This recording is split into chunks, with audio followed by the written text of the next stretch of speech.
All right, Council. Right? Okay. Yeah, thank you very much.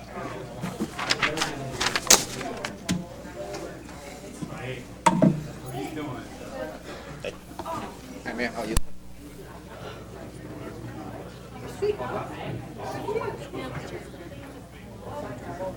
Yeah, you give us a piece of your mind.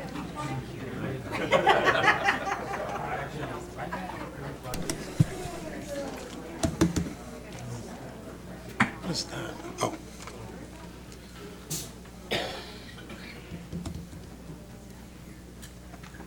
Did you have a chance to read my email regarding the vaping thing? Yeah.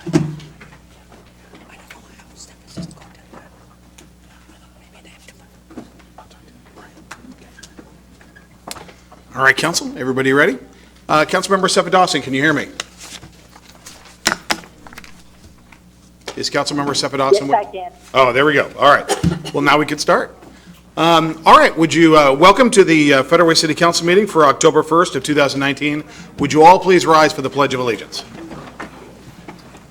I pledge allegiance to the flag of the United States of America and to the republic for which it stands, one nation, under God, indivisible, with liberty and justice for all.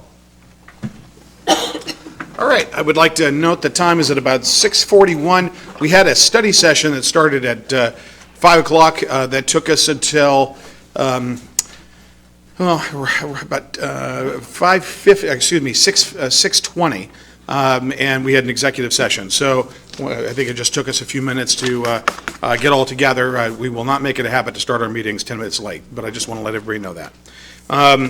All right, so let's go on to proclamations. Fire Prevention Week, October 6th through the 12th. Deputy Mayor Honda. Thank you. So would Fire Chief Vic Pennington come up? And, of course, yes, thank you. I'll read the proclamation and then bring it down to you.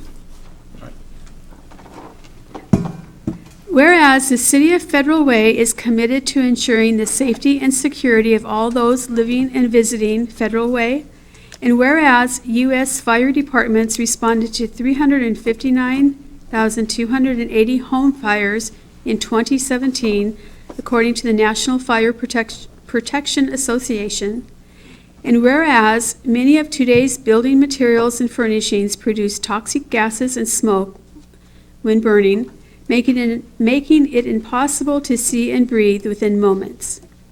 And whereas these conditions contribute to a much smaller window of time for people to escape a home fire safely, many instances as little as 2 minutes or less to escape safely from the time the smoke alarm sounds.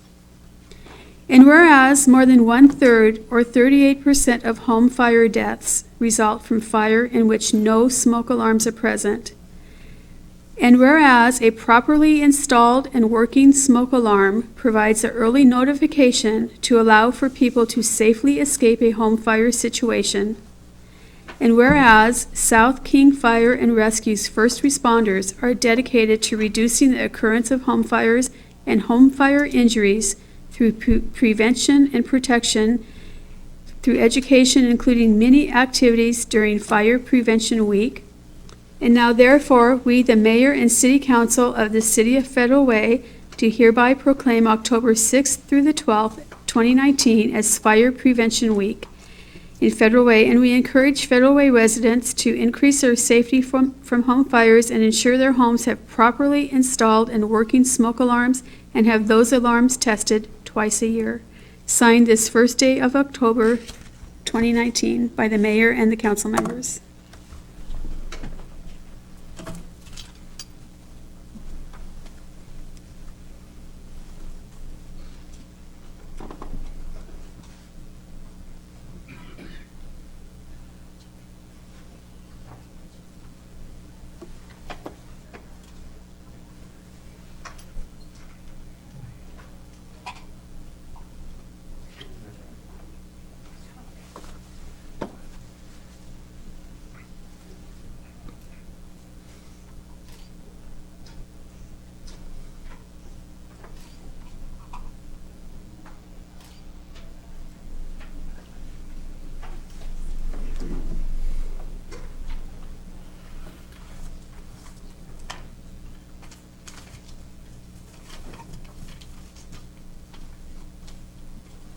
Mayor Farrell and Deputy Mayor Honda and the rest of the esteemed council, thank you very much for this proclamation.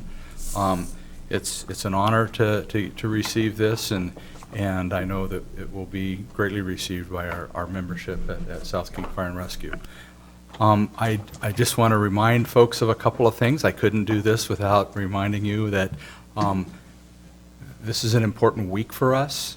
It's an important week because of the history of fires and some of the significant fires that we've had in our community as well. So November, I think it's 3rd, is when we change our clocks. So be sure and change your batteries in your smoke detector. It's important, especially this time of year as we go into the holiday season and people like to burn candles. We don't recommend it, but obviously they do. So if you do, make sure you don't leave them unattended. Make sure your smoke detectors are working well, and be very careful with them. You know, we've had a couple of very significant fires in the Camelot Mobile Home Park. And so we're going to host an event on October 5th over there. And I'm going to ask Lieutenant Brad Cheney to come up and speak a little bit about that if I could. All right, thank you. Thanks. Thank you, Chief Pennington. Thank you, Chief. Hello, everybody. Thank you for allowing me to be here. So October 5th at 9 a.m. until about 12, we're going to canvass the entire Camelot Square Mobile Home Park with free smoke alarms. We have enough volunteers, firefighters and translators. It's a 90% speaking Spanish community. So we've partnered with Costco, and we've gotten all the smoke detectors for free. So we're going to go knock on every single door, and we're going to offer to install a free smoke alarm just to prevent further injuries. Like the chief said, we've had a couple major incidents there, so we want to prevent those going forward. If you'd like to attend, we'd love to have you. Thank you. Great, thank you, Lieutenant. Thank you, Chief Pennington. Thank you. Okay, now, second quarterly financial report, Finance Director Ade Ariwoola. Ade?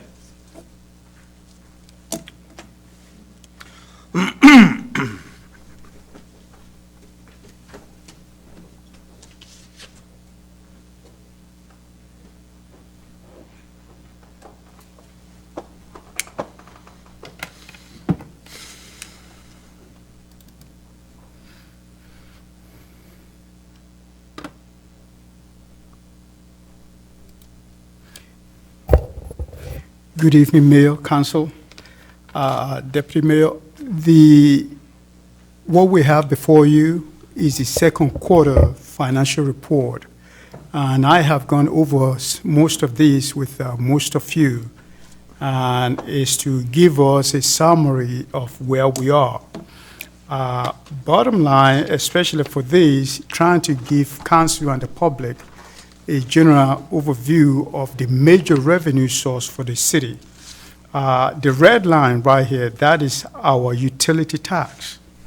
And over the past 10 years, you can see we are losing ground. I think major part of that in the around 2009, 2010, that was when the gas price was high. Now the gas price is much lower today. So the total cost of those items are less, so the tax that we're getting on them are less. Also, the major part or contributor to this lower revenue in utility tax is also the cell phone. So for the past 10 years, annually, we can see gradual decrease in those utility tax for the cell phone. The sales tax, which is this blue, because the economy is picking up, you can see how we've picked up from 2012 and how that has progressed until about 2016 and is beginning to level off a little bit. Nonetheless, we're still doing very well.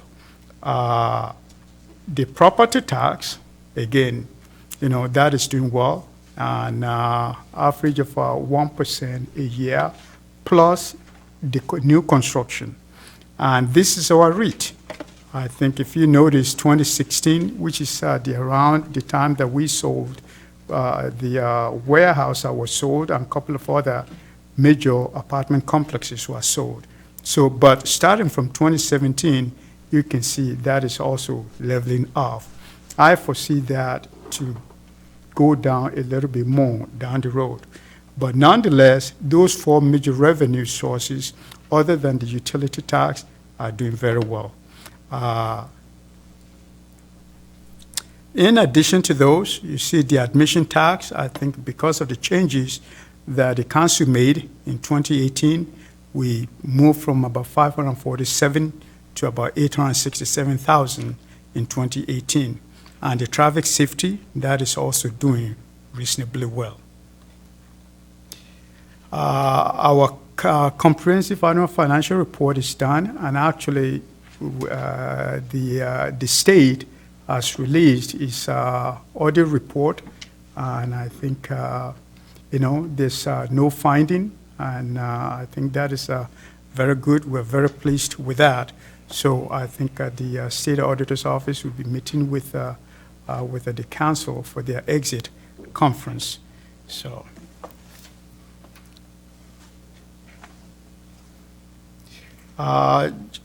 The future challenges, as I have in that report, we have the sustainable revenue. I think even though I think the city has done very well in putting a tight rein on the salary growth based on the control that we have in place in hiring and all of that, but there's some costs that are beyond the city's control, the retirement contribution, some of those other costs that I think the city will have to pay as time goes by. Rising labor costs, especially on the I-5 corridor, those are part of the challenges that we'll have to deal with. I think the job market for Federal Way, and I've said this before, is actually between Everett and Olympia, because people can commute that far to come to Federal Way to work. So in order to retain good employees, I think that would be some of the challenges. I think in attempt to do that, that is why we need to continue to look for sustainable revenue to be able to support some of those decisions that will come down the road. I think savings from SCORE, just as a reminder, I think the mayor and council was authorized the salary study and the position study. The result of that probably will not be available until probably early next year. So when that comes out, I think the saving from SCORE or whatever adjustment that needs to be made to the budget will come before you at that time. So again, talking about the utility tax, that is how they rank. You can see the 2018 for the electricity and the 2009 and 2018. So we're going electric. The gas is pretty much the opposite of that. In 2009, you see how high the bar for the gas and what it is today. Again, as I mentioned, in terms of a gas price, that has gone down. Solid waste in 2009, low, so we're doing well, we're growing. In cable, that means we're growing. In phone, as I pointed out, I think the land phone is becoming something of the past, so I think a lot of people are getting rid of that. That is part of why that is decreasing. And the pager is becoming non-existent anymore. And you see the cell phone.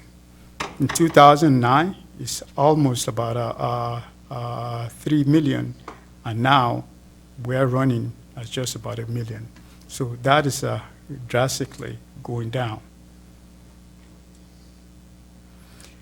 I think this is another information that down the road we'll be talking about the bond. Just so that you know, this is what our debt capacity is. This is what they call councilmanic. The city has the capacity to levy debt up to 140.5 million without the vote. As of today, we have outstanding of 31.5. So that means we have capacity for the additional. This is just to share with you where we are. If the citizens were to vote then the city has a capacity of up to 819 or 820 million.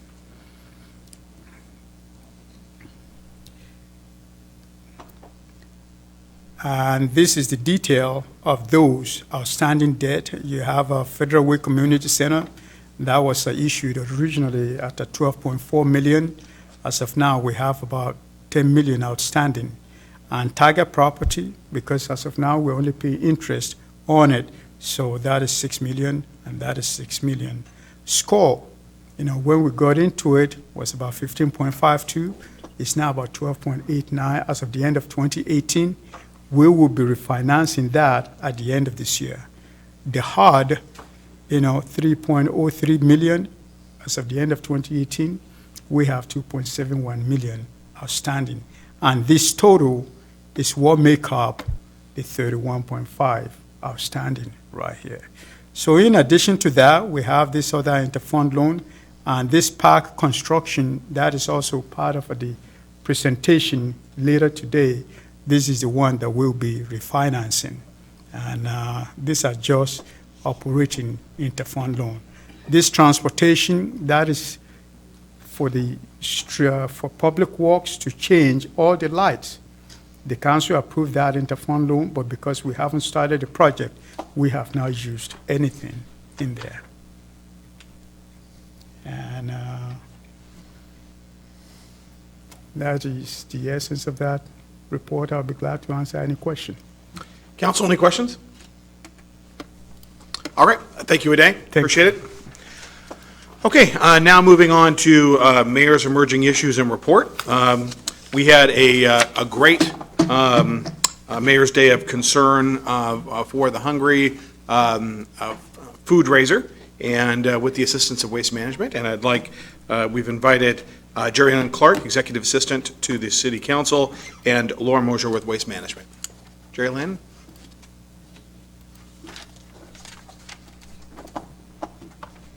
Hello. So the Mayor's Day of Concern was on Saturday, September, what was it, 21st? 21st, sorry. And we partnered with Fred Meyer's, Grocery Outlet, Safeway, Walmart, and Waste Management. We had over 20 volunteers out celebrating the day and collecting and just having a great time. So Waste Management, we partnered with Curbside Pickup. They collected over 13,200 pounds or 6.6 tons of food. So way to go, citizens. We did have a lot of people coming to the store saying, oh, I already gave. And I'm like, oh, did you do Curbside Pickup? And they said yes. So it was definitely very predominant in the community. So here's some of our volunteers at Safeway. As you can see that we collected a lot of food. And this little boy was so cute at Grocery Outlet. He had a heavy bag and he just couldn't wait to put it in the bin. So he was great.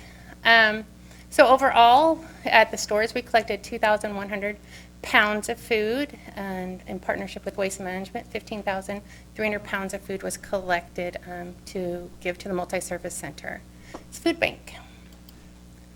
And we've collected $305.66, and so that went to multi-service as well to buy supplies that are needed.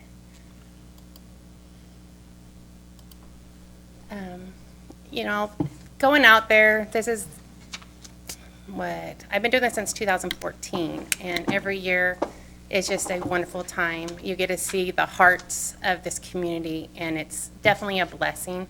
It's definitely a family affair. This year, my son Jacob, his fiancee Cassie, and my husband was even out this year working at the Fred Meyer's. So it's definitely a family event, and it's a pleasure to do. And it's just, it warms your heart because you see those that don't have a lot to give, they give back. And then you get the stories of, oh, I was at the food bank last week.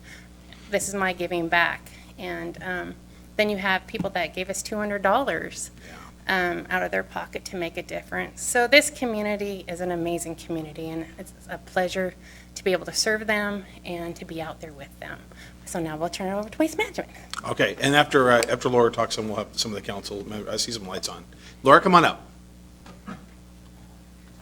Thank you. I'm Laura with Waste Management. I just want to say thank you again, and thank you to the community with the big heart. I like to say we were just the bridge between the curb and bringing the food to the food bank. And I can't believe it's been our 12th year already. Time flies when you're having fun, right? So I do want to point out our drivers and our route managers, the work they do to make this happen. The drivers tag 18,500 customer cans and carts the week ahead, and then our route managers go around in their pickup trucks to collect the food that's placed at the curb, and then they deliver it straight to the multi-service center. They work hard to do that. Year to date, we have collected 154,495 pounds of food in the community to the multi-service center. And like Jeri Lynn said, this year it was 13,200 pounds, and 6.6 tons, I think. So 77.23 tons of food.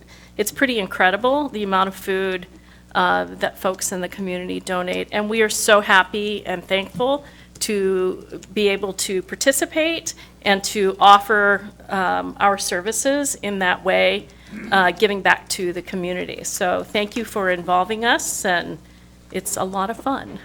So, Well, thank you so much. Yeah, thank you. Yeah, great. We really appreciate it. A lot of people participated. And Jeri Lynn, thank you so much. I know we've actually had a couple of, Councilmember Moore, your light's on. Did you want to say anything? Yes. Jeri Lynn, for the public that doesn't know, Jeri Lynn, this is going to be a roasting session here, Mr. Mayor. But I just wanted to say thank you, Jeri Lynn, for all that you're doing. I know that you're doing a lot, taking on a lot of responsibilities, and just to really appreciate you taking the time to team up, work together, and help assist in organizing this effort. I know it takes a lot of your time. So, and Laura, it is fantastic to see you back here in Federal Way and have you be a part of our community. So just really wanted to take this time just to thank you guys. Councilmember Moore, they used to have these shows on TV with celebrities and comedians and really roast people and kind of embarrass them and tell, sort of pseudo off-color jokes. But I assume you just want to. This was a very kind roast. All right. The Federal Way Yeah, exactly. type of roast. Okay. That would make me Dean Martin in this equation. But anyway, Councilmember Kopang? Actually, yeah.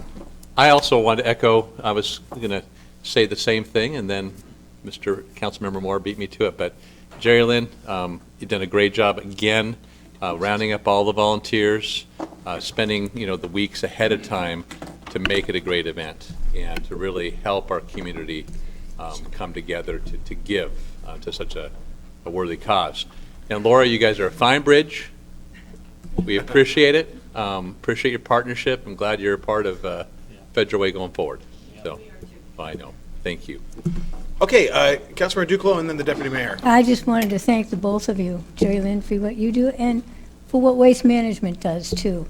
A lot of people don't know that you do extra things. Your employees on their own time come out and help senior citizens clean up their yards and stuff and get them ready to put the trash barrels out for them. They do that on their own time. They don't get paid for it, and they don't ask for recognition. But Laura told me about some of the ones and what they did. So I just want to thank Waste Management for all of your support. Great. Deputy Mayor? Thank you. Well, I also want to thank Jeri Lynn, but also her family, because they come all the way from Steilacoom, which is a long way to come on a Saturday morning, early on Saturday morning until Saturday afternoon. And thank you very much, and thank your family. And they do this every single time we do a food drive. So it's not just one time, it's all the time. And I also wanted to thank the other volunteers we had. I can't name them all, but I do want to thank the TJ Key Club. They were at Walmart, and they always take the Walmart. So they do a good job. They're high school kids giving up part of their day to help others, and I appreciate that. Thank you. Yes. All right. Thanks, Bev Triplett. She's in charge of that team, and Yeah. she's always there for us. And then a shout out to Shelley Pauls, who does grocery outlet and makes it a great time. So definitely. Shelley and Cheryl Hurst. Yeah. Gotta love the cowbell. Yes. So cowbell is anytime somebody donates anything, whether it's a can or money or anything, you get cowbelled and the big hoop, woo-hoo happens, and it's just a great time. And you had a police lieutenant at the grocery outlet, didn't you have? We did. I think Benson? That's it. Yeah. Mark Benson, yeah, Yes. Lieutenant Benson. Yes. Yeah. So it was great. I mean, it's a community event and serving the community, and it's just the best. So, That's great. yeah. Thank you so All right, much. thank you. Really appreciate it. Okay, now, we've got Jaywalking and Enforcement, Police Chief Andy Hwang. This is a follow-up from last meeting, in which I believe, is it Dana Holloway that addressed this issue? All right. Yeah, good evening, Mayor Farrell, Deputy Mayor Honda, members of the council. The police department was asked to share our efforts to address what we were doing to address jaywalking and our enforcement efforts in our community. So I'm here to share some information with you tonight. Here's our macro numbers when it comes to accidents, and I will be sharing on the second slide data pertaining to jaywalking enforcement. In 2018, we had 8 fatality collisions in our city. First 6 months of 2019, we've had 0 fatality collisions. In terms of injury accidents, we had 722 total injury accidents and 283 for the first 6 months of this year. So we're trending a little below 2018 numbers. And that can also be said for non-injury accidents. We're about 1,300 accidents if the trend continues, so we're a little below there. And total accidents, we had 22,174 accidents in 2018. We're at 938, trending below last year numbers. So 2,174 accidents equates to about 6 accidents per day. And I appreciate the opportunity to talk about traffic accidents and bring awareness, because it's not often talked about in the community, but you've heard me say this before. For law-abiding citizens in our community, traffic accidents are the leading cause for injury and fatality accidents, because these accidents are random incidents in our community. DUI accidents, we had 52 last year. We're at 28 for first 6 months. Hit and run accidents, 344 to 127. We're below there as well. We're just really below in every category. Pedestrian accidents, car and pedestrian, a little higher. If this trend continues, we'll be at 76. And then car versus bicycle accident. We've had 6 for the first 6 months. DUI enforcement. We had 126 DUI arrests last year. We're at the first 6 months, we're at 95. So we're trending higher there, enforcement-wise. Other criminal traffic citations, these are criminal offenses, 1436 to 780 for the first 6 months. Total infractions, these are civil tickets, 6,057 to 3,133. So we're trending higher in terms of total enforcement. And then combined criminal citation infractions, 7,619 to 4,008. So we're issuing more tickets this year in comparison to last year. Our primary reason for speaking tonight was pedestrian-related infractions. Pedestrian failure to use crossing the street, failing to use a crosswalk. Last year, we issued 24 tickets. This year, first 9 months, we did go to real time with these numbers since it was the focus tonight. 29 tickets have been issued year to date. And then drivers failing to yield to pedestrians. 31 tickets last year and 27 tickets issued so far. So combined, 55 to 56. So after 9 months, we've already at last year's numbers. And I would tell you, particularly with pedestrian failing to use crosswalk, I would tell you that officers are probably issuing more warnings than tickets. So I want to point that out, that we're probably issuing a lot more warnings than we are about tickets. And then I wanted to remind our viewers that National Coffee with a Cop event is tomorrow. And we're going to be at the BNR Espresso, so if you want to visit with our officers, ask questions, we'll be there tomorrow from 10 a.m. to noon. and I'd be happy to answer any questions that you might have. All right, council, any questions? Deputy Mayor Honda? Thank you. The reason I brought this up at the last meeting, Chief, was some concern from citizens about how many folks are jaywalking, especially up between the Uptown Apartments and Safeway and by Federal Way High School on Pack Highway. And if someone driving a car hits someone illegally in the road, it impacts not just the person being hit, but people in the car, and perhaps the car is rear-ended because there's so many cars there all the time. You know, it impacts just more than the person being hit, and our citizens are pretty concerned with the increase that they see of people jaywalking. So when you say that you're giving warnings out, are you giving more warnings out than you have before? And do we need more crosswalks in that area? Or how do you see us being able to encourage people to use the crosswalks instead of just darting out into the streets? It's going to be hard to quantify the number of warnings that we give out from year to year. Only thing I could give you is statistical information on the actual enforcement itself. As the city grows and we have more pedestrians, more vehicle traffic, clearly we're going to have increase in number of accidents. So I think it's part of prevention, education, enforcement. Clearly we want, citizen compliance voluntarily. Enforcement is always the, last effort to address issues if we can.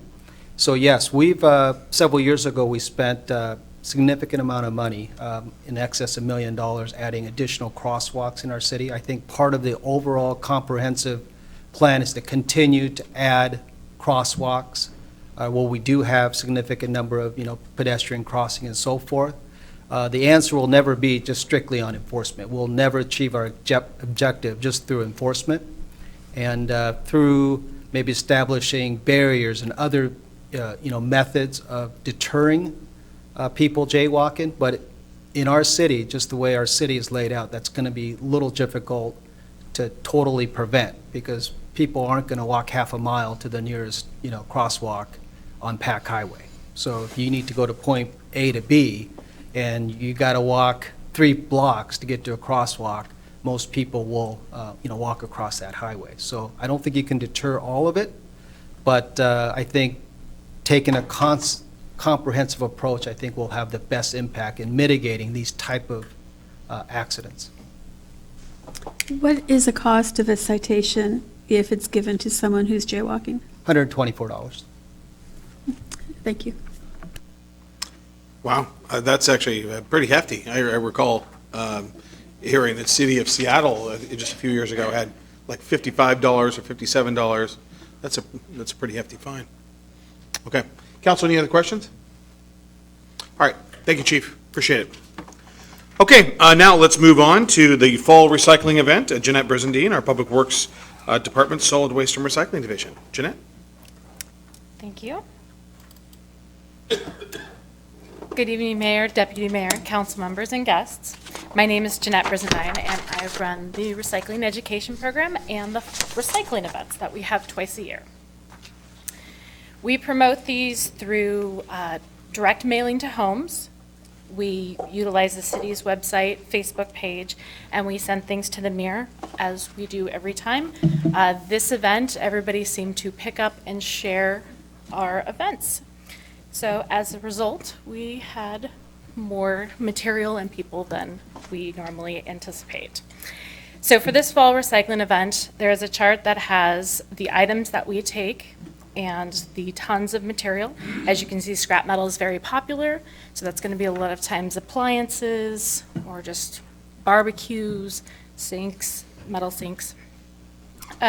This is by weight, so I want to point out, like, styrofoam doesn't look like very much, but it was actually 150 cubic yards, so that would be about 4 huge construction dumpsters full of styrofoam, but it doesn't weigh much.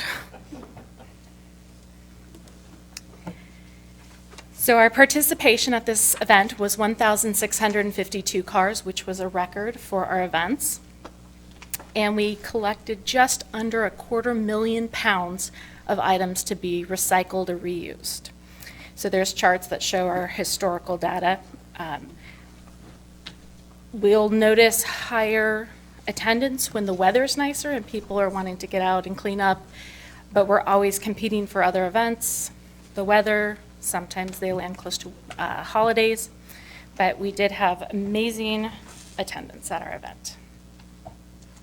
And just a reminder on funding, these are completely free to residents. They can drop off refrigerators and branches and tires, all at no cost.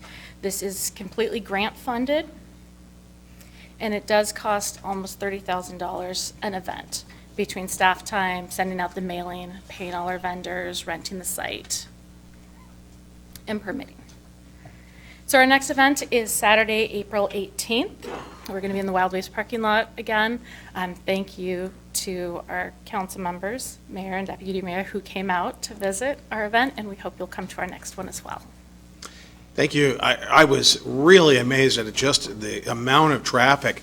You remember at some point, I was trying to cross over that flow of traffic so I could, talk to the tool library folks and you, and it was just absolutely amazing, the amount of flow of traffic and the lineup all the way out the massive parking lot and down the road. So congratulations. It looked like it was just absolutely fantastic. Thank you. I will say the staff that worked with us and the vendors did not take a break all day. They worked and worked and worked. I mean, they Yeah. did take little breaks, but they worked very hard, and they definitely deserve the kudos on this Yeah. event. And I'll tell you what always really amazes me, and I'm sure, you think the same thing when you go out there, is that just how well organized it is, and just how the traffic flow. And if you hadn't really thought that through, it would have been just a jumbled mess. Because like I said, it was actually almost all the way back out to Highway 161. And so, great job in regard to car management. Thank you. And flow of the event. Councilmember Copang, did you have I something? tell you, I was really impressed as well with the traffic flow. I couldn't believe how many cars were there. I mean, Yeah. it was amazing. And it was, one thing that really impressed me was the staff kept smiling Yeah. Yes. and kept a great attitude. I was only there for half hour or so, but in the time I was there, I could just see they were having a great time, just really reaching out to the community and putting the best face on Federal Way they could. So it's awesome. So thanks for that. Yeah, I actually really especially enjoyed the banner by the Tool Library, which is Tool Library coming soon, we mean it this time, which I thought was pretty clever. Deputy Mayor Honda, do you have a quick comment? Yeah, thank you. And thank you, Jeanette, for all the work you do on this, because I know it takes a lot of work, and you're away from your little boys for the day, but thank you so much. We were there before it was supposed to start, and you had already started, and there was a lot of traffic. But you guys did a great job, and I like the setup this time. I think it was safer, and I liked it. It's a great service provided in this community for people, because you just get stuff where you just don't know what to do with, and, it adds up, so, Or you have to drive a long way. Right. It's costly. yeah, So that's right. the King County Transfer Station charges $35 to recycle a refrigerator, and we will take it for free. So we got 260 fridges Wow. at the event. Wow, that's great. Okay, well, great job. Council, anything else for Jeanette? Thank you so much for all you do. Thank you. Really appreciate it. Okay. All right, and report on recent events. We had the Taste of Federal Way at the Farmers Market. I know that many of the council members and members of the community were there. Actually, talk about traffic and a huge line. I couldn't believe the line, you guys, at the Taste of Federal Way when we finally got started. And this was actually a variation of what we used to do with the chili cook-off. And now they've just got all kinds of different food from the different restaurants in our community, and it really was just an absolute, just a really great thing to see the community, and it really makes Federal Way, which is a pretty good-sized city. We're approaching 100,000 folks, and it feels like a small town sometimes when you have all those folks to get together and have that food. I couldn't actually believe how much food they put on the individual plates, and no, I actually wasn't able to eat all of that at one time. I had to take some of it home. But it was great. It was a good event. Hundreds of people were there. And Becca Martin, our CEO of our chamber, did a great job, as always, emceeing the event, and we had a lot of folks there, so it was good. Before you go on, could I say one? Yeah, would you please? Yeah. So for the Taste of Federal Way, an award is given out to a volunteer in the community, and this year it was to Betty Taylor. It's a Dick Mayer, excuse me, the Dick Mayer Award, and I want to make sure she's recognized because I don't think it's recognized. Well, congratulations, Bay. Great job. We appreciate, oh, that's okay. We appreciate all we do. All you do. Okay, let's see here. We've got the, as the chief mentioned, Coffee with a Cop at the B&R Cafe, or Coffee, on October 2nd. That is tomorrow, and that's right there in the quad, right there on First Avenue. We've got the Federal Way Community Caregiving Network Super Supper this Friday at Christian Faith Center on 336th, and I believe that starts at 5:30 and goes to 8, and that is always a tremendous, just a tremendous opportunity to eat lots of soup and to help the needy and again, gather with our community. And I hope you can make it. Performing Arts and Events Center Gala and Los Lobos performing. And that's at the Performing Arts and Events Center on this Saturday, October 5th at 8 p.m. And that's a great event raising money for kids for the Performing Arts and Events Center. We've got the Brook Lake Trail Connector ribbon cutting on October 11th at 10:15 a.m. And for those that are familiar with what's that? It says 11 o'clock on the calendar. Is it 10:15? You want to be there. I thought it was October 3rd, too. We moved it. Okay. October 3rd didn't work for me. My calendar didn't move. Okay. Hold on, you guys. We want to make sure we get this right. So October 11th and October 11th. that's Friday, next Friday, and I've got 10:15 on my calendar. Okay. I have tomorrow, or Thursday, so on my calendar. Right. We had to move it. So this is really, if you think about the history of the Hwang and that whole watershed area, I believe we had about 23 acres there that was donated by the Marks family years ago. And there was one piece of the puzzle that was remaining, and that's where the Brook Lake Community Center was. And that got donated in 2014 with essentially, and there's a lot of history at that area. It's where, if you take a look at a history of Federal Way that was done by with the Federal Way Historical Society and with that dedicated group of individuals. The Federal Way Historical Society has been working on this, but the book that was put out actually had a picture of the old Brook Lake Community Center, and it had the Brook Lake Hillbillies on the front of it, and that where they used to gather is at that location, which was the first community center, was the Brook Lake Community Center, where that picture over there in our council chambers came out of and was buried in the walls for several decades, and where we were able to recover it from with the assistance of essentially one of the last individuals remaining of that Brook Lake Community Center, Wendell Keeker, a business owner in this community for the past 50 years. And he donated that last piece, the Brook Lake Community Center. Now, that was the very first community center. The Brook Lake was one of the very first sources of potable water. In fact, actually, the pump location still sits at the bottom of that little lake. And then there are pictures of Brook Lake going back to the 1940s, but the structure itself actually goes back to 1929. So it's got a lot of history in our community. And it was it was all kinds of things. It was a library. It was a community center and a boarding inn and a number of other things. So we're finally connecting up where the Hwang walkway ends, on the northeast section of that lake, of Brook Lake, and connecting it with that historical structure.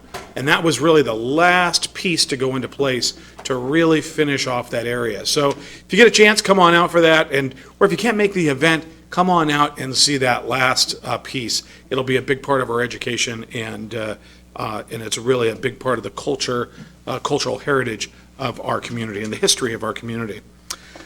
Okay, let's see here. And again, that's at 10:15, not this Friday, but next Friday. All right, now, council committee reports. Finance Committee, Councilmember Duclos. Thank you, Mr. Mayor. We had a rather long agenda last Tuesday. The first item on the agenda was the public school impact fees for 2020. Sally McLean was there from the school and asked for a decrease in the significant single-family homes and an increase in finance. I can't read my own writing, and other fees. Anyway, we talked about this for quite some time, and then we thought it would really be better to have this discussed here at the full council meeting, and then have people in the audience speak about it, and then make a decision. So we passed on it, and we're going to have it brought here to the council meeting. We had an update on the fireworks penalties, and that was discussion only, but I think a lot of us were really wanting to have those fees get increased. And we had vouchers for July and August, the monthly financial report for July and August, and a discussion on financial policies, business registrations, and score update. Also, first reading on the PAC interfund loan from the bonding ordinance. And finally, score update, that was information only. So I will be meeting with our finance director and our auditors tomorrow at 10:30 in the Dash Point room. And I believe that it's a very good, clean audit, but I haven't seen it yet. So that's the end of my report for tonight. A day, I'll get to turn on my microphone. A day came by my office right before the meeting. It is, but we'll let you read it yourself. I don't know what we're going to do as far as who's going to chair FEDREC when you leave, Deanie. I'm in complete denial about your departure. You've been chair of FEDREC for how many years now? God, I don't know. I can't remember. That's what happens when you get old, you know. Well, wait. I don't know. I've been on that finance committee for a long time. It's invaluable. Okay, Councilmember Moore with lodging tax. Thank you so much, Mr. Mayor. The only thing I will take the time to report on is that the work continues on the effort to change the name of this committee to something that's more relatable. So I hope that it'll come before Chair Duclos before she retires from the City Council. But we're looking to change the name to the Federal Visitors and Tourism Committee. And so that's the only thing I will take the time to report on. Thank you. Very good. Thank you. Councilmember Kopang and land use. We had a marathon Land Use and Transportation Committee meeting last time, and I can guarantee this one will be shorter. I can't say how much shorter, but it will be shorter. I think we were a good 3 hours last time. But we are going to be talking about ADA upgrades, horizontal curve warning signs, an interlocal agreement with our friends at Lake Haven, and regarding the South Dash Point connector project we've got over by Sacagawea. And then we'll be talking about the neighborhood safety traffic safety program as well. So some good things to talk about, and certainly welcome anyone and everyone in the community that wants to come join us. Thank you. All right. Councilmember Johnson for the Parks, Recreation, Human Services, and Public Safety Committee. Thank you. Last Parks meeting, we actually had a long meeting as well. Not quite as long as land use, but it was pretty long, pretty long as well. Our next one's next Tuesday, October 8th. 5 p.m., and it's actually going to be here in the City Council chambers, so it'll be the first Parks meeting that's here, televised, broadcasted, so I'm really excited about that. And we're going to be talking about the PAC monthly report, so we have a lot of exciting shows coming up at the PAC this fall, including a career in college event on Saturday, October 12th, which I'm really excited about, from 10 to 1 for our youth. We're going to be talking about the Community Development Block Grant Consolidated Plan and Annual Action Plan for 2020. And then we're going to be talking about HB 1406. So this is one of the House bills that the Washington State Legislature passed. And we're going to be talking about whether or not to support that bill with an ordinance here in Federal Way around affordable housing. So that'll be a good discussion. And then we'll also have a crime report by our chief. And so this will be our third report, something that we asked the chief to do every quarter, I think. And so this meeting, we're going to be talking a little bit about domestic violence issues, which happens to be one of the leading crimes here in Federal Way. So thank you to Councilmember Moore for bringing that up as a topic, and we'll be discussing that.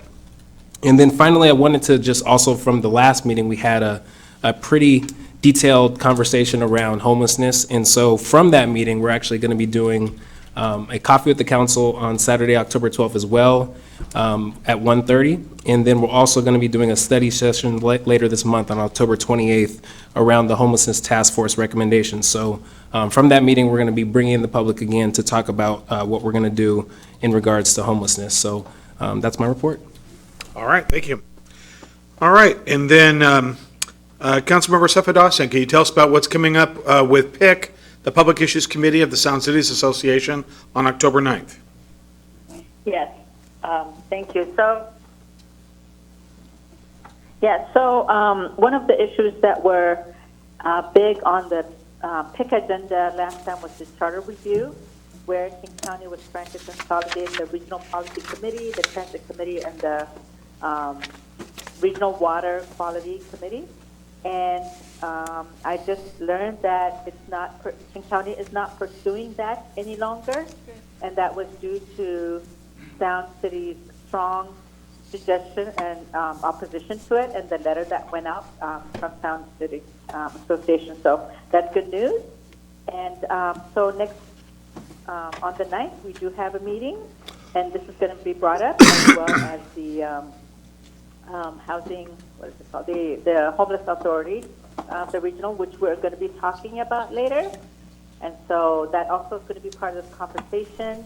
No vote's going to be taken on the 9th, but it will definitely be talked about. So all the input from our council would be very important and key to that conversation. So I look forward to hearing from all of you in terms of how we want to move forward and how we want to represent Federal Way.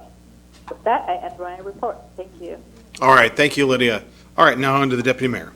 Thank you. So Coffee with the Council is here in council chambers Saturday, October 12th, and it starts at 1:30. Should go for about an hour to an hour and maybe 2 hours. Depends on how many people come. It's a very informal setting in which we can talk a little bit, but we're here mainly to talk to the public and for the public to be able to talk to us in a very informal setting. We encourage everyone to come. We don't have a set agenda. We can talk about anything, and we hope that you come. And council committee meetings are now live. They're on YouTube. They are all going to be held in this chamber. The first council committee meeting is the second Tuesday of the month at 5 p.m., which is the Parks Committee, which Councilmember Johnson just spoke about.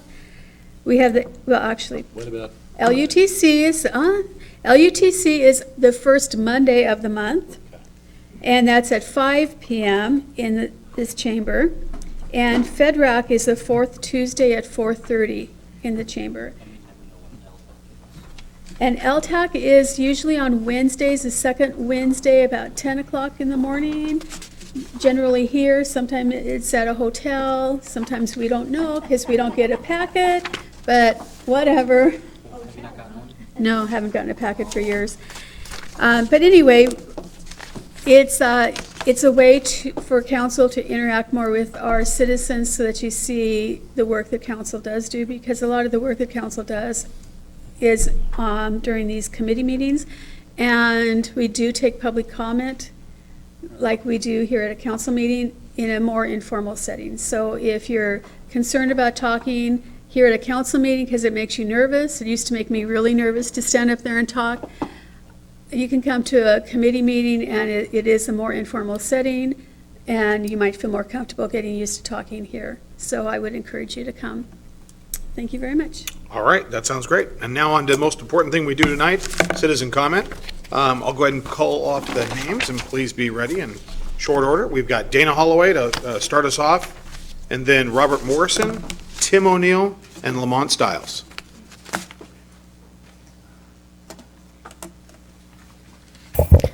Good evening. My name is Dana Holloway. I have been giving public comment and writing emails about the policy of incentivizing developers to build affordable low-income housing by exempting them from paying property taxes for 12 years and the financial impact it has on the city and its resources. There are 3 such developments in Federal Way, all built by Devco, Park 16, Kitts Corner, and Uptown Square. It wasn't until last week when Brian Davis, Director of Community Development, and I were talking outside of FedRAC, that Director Davis shared that DevCo's property tax exemptions were not granted by the City of Federal Way. That was news to me. Nobody had ever said that to me before. Of all the times I would raise my concerns, I would have thought that somebody, the mayor, city council, or staff, would have told me this, or maybe nobody knew. This raises another concern. Evidently, the city does not track which multifamily housing properties are granted property tax exemptions within the city if approved by another government agency like King County or the state. I would think the city would be interested in knowing that they would not be receiving property taxes for such large housing projects. It seems like there's a hole in the property tax exemption process. When cities are not notified when the exemption has been granted from some other agency or government agency and can be totally excluded from the process altogether.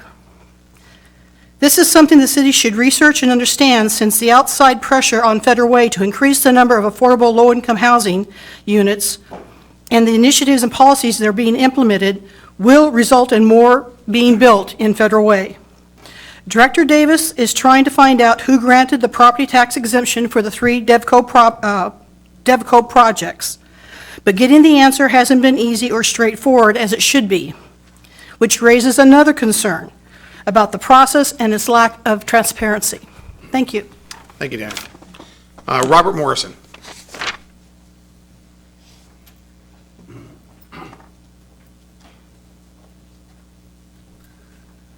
Hello, Jim Verrill and the rest of the council. My concern is about safety, about having the corners as visible like they should be, so there won't be any wrecks like 28th Avenue South.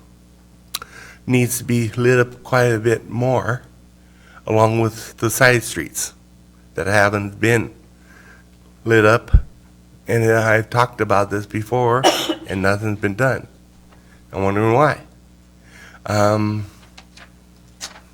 There has been, I noticed a lot of graffiti again going on behind McDonald's on 312. I mean, 23rd Avenue. And we need to look at that stuff. And I have reported this to the Metro that they need to have a couple more seats at the Metro stop along 28th Avenue, along with the housing, I mean the shelter and that.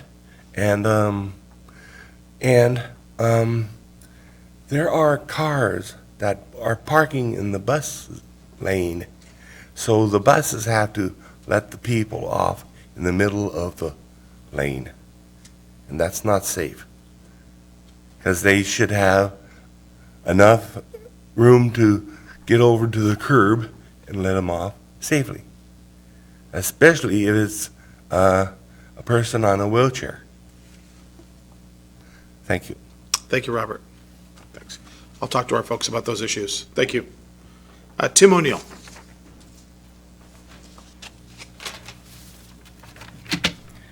Mr. Mayor, Deputy Mayor, council members.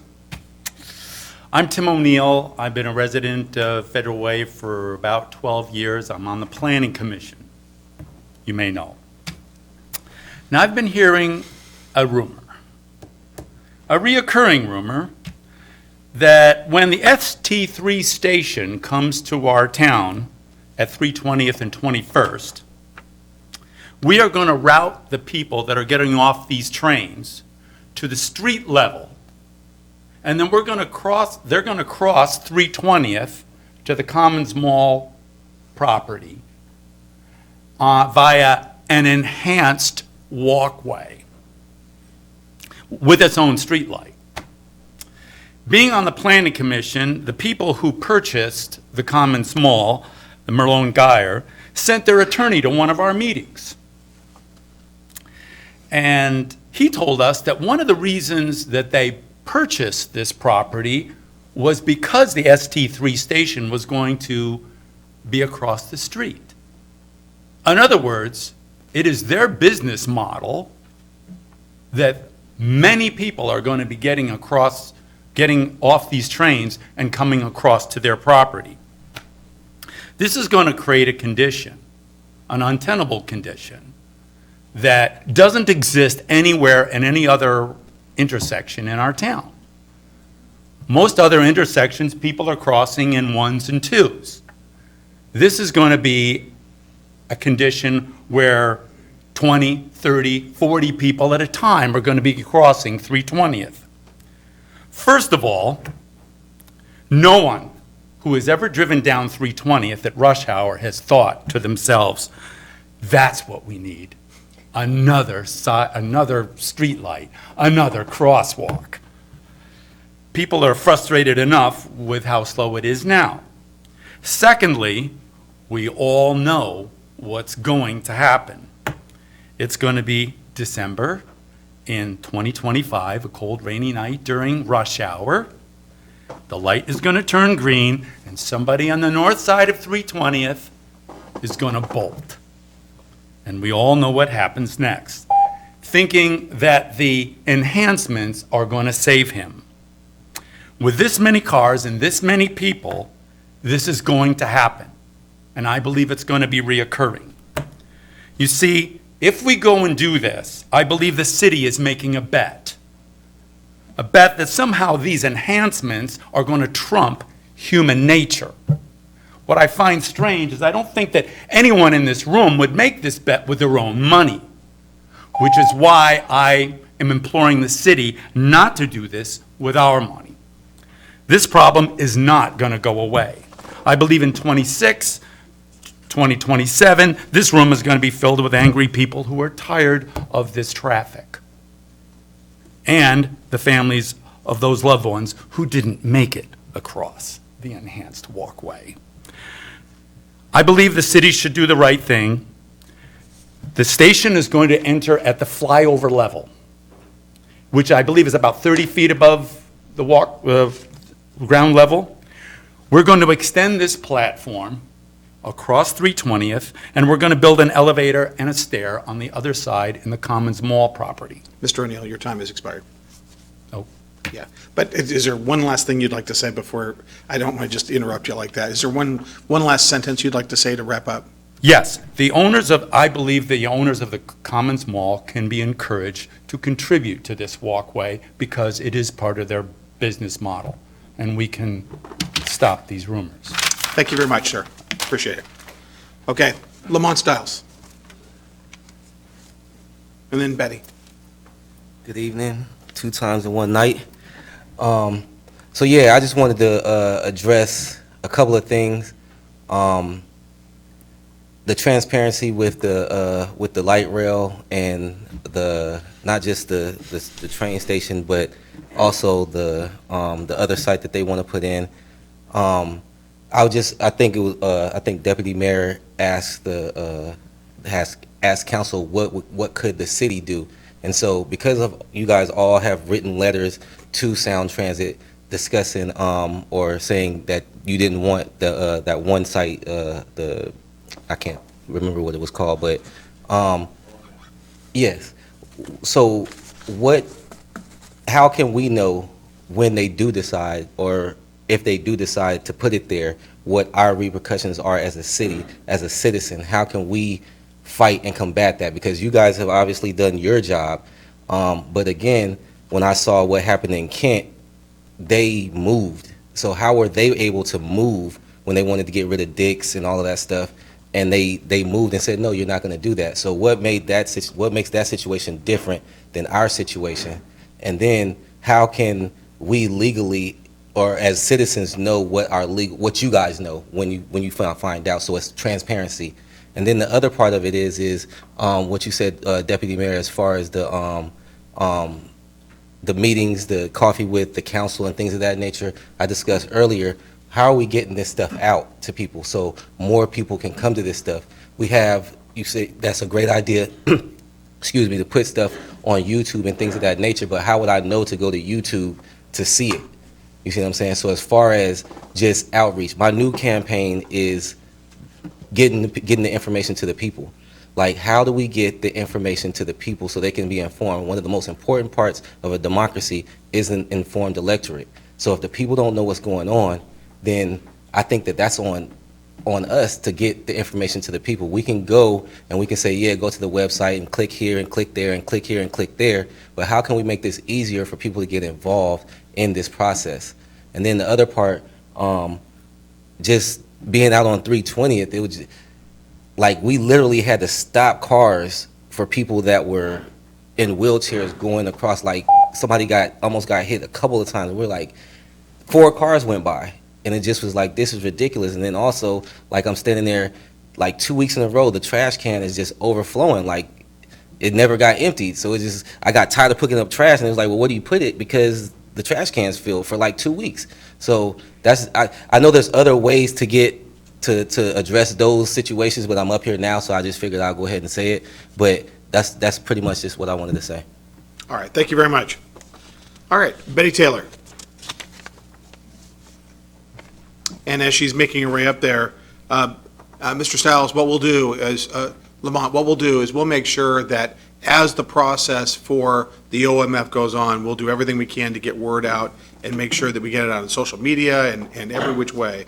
And to let everybody know that you did testify earlier tonight, and that if people want to watch that presentation, it had a timeline on there, they can find that information on our website as well. But thank you very much. Great questions. All right, Betty Taylor. Award-winning Betty Taylor. Thank you. I would like to, good evening, audience, good evening, council. I want to talk about 2 things. Okay, so tonight, the shelters have opened up. We have the men's shelter opening up and the women's. 10 people are allowed in the shelters. We're starting off with the number 10. 10 men and 10 women. And in order to, anybody can't just go to a shelter. You have to go through the day center and go through the day center, and then from there, you're able to go to the shelter. But first, you must go through first things first. And then I want to say that, there's some of us, we're just doing a lot of things. So right now, my mind is in 10 different places. But Reach Out is having a breakfast, and it's going to be November 7th. So we're working on that. We have a flyer out already. I put it on Facebook, put it on my Facebook page, but the flyer that I put on my Facebook page didn't have a date on it. So now the date is November 7th. So anyway, people that have participated in the breakfast in the past, they will be getting notice. So I just want to alert you now, this is October 1st, and then the breakfast is November 7th. I just want to put it in your hearts and minds and stuff like that. So that's all I got to say. But one thing I do want to say before I sit down is that, you know, I like the fact that if, like in this community, if somebody needs help, all you have to do is ask, and people are ready to help. It's almost like a tag team. You know, it's like it's almost like it's like a domino effect, and it's a good feeling. It's a good domino because we help out each other. You know, we work together, and I like that. I really like that. So that's all I want to say. Thank you very much. All right, Anna Patrick.